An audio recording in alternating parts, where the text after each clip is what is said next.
জয় গুরু ইষ্টপ্রাণ দাদা ও মায়েরা। আজ শুভ কার্তিক পূজা। জেনে নেব দেব সেনাপতি শ্রী শ্রী কার্তিক প্রসঙ্গে পরম দয়াল শ্রী শ্রী ঠাকুর কি বলেছেন, কার্তিক পূজা করলে কি হয়। পরম দয়াল শ্রী শ্রী ঠাকুর বলেছেন, কার্তিক হলেন দেব সেনাপতি। মানুষের ভিতর শৌর্য বীর্য যাতে সঞ্জীবিত থাকে সেই উদ্দেশ্যেই কার্তিক পূজা। মায়েরাও কার্তিকের মতো সন্তান কামনা করে, যাতে কার্তিকের মতো সন্তান বীর ও সৌন্দর্যবান হয়। এইসব কল্যাণকর প্রথা বজায় রাখাই ভালো, ত্যাগ করা ভালো নয়। তবে সবটাকেই সার্থক করতে হয় ইষ্টার্থ সার্থকতায়। শ্রী শ্রী ঠাকুরের এই অমৃতময় কথাগুলি জেনে নিলাম। এবারে জেনে নেব আরও কিছু তথ্য। দেব সেনাপতি কার্তিক একজন সুদর্শন পৌরাণিক দেবতা। তিনি ভগবান শিব মা পার্বতীর পুত্র।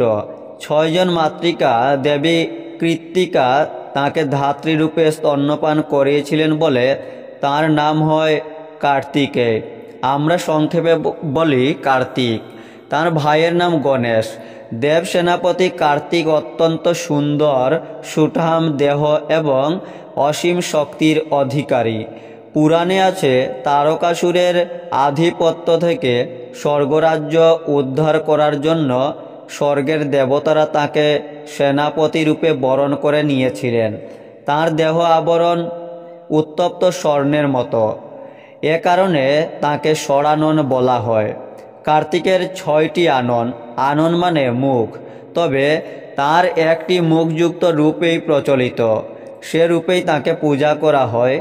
যুদ্ধাস্ত্র হিসেবে কার্তিকের হাতে তীর, ধনুক ও বল্লম দেখা যায়। তার বাহন সুদৃশ্য পাখি ময়ূর। কার্তিক বিভিন্ন অসুরের সঙ্গে যুদ্ধ করেছেন। এ সকল যুদ্ধে তিনি জয়লাভও করেছিলেন। পুরাণ অনুসারে তারকাসুরকে বধ করার জন্য কার্তিকের জন্ম হয়েছিল।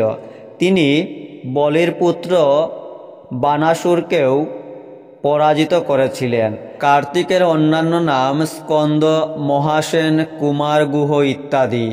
স্কন্দ পুরাণ কার্তিককে নিয়ে রচনা করা হয়েছে।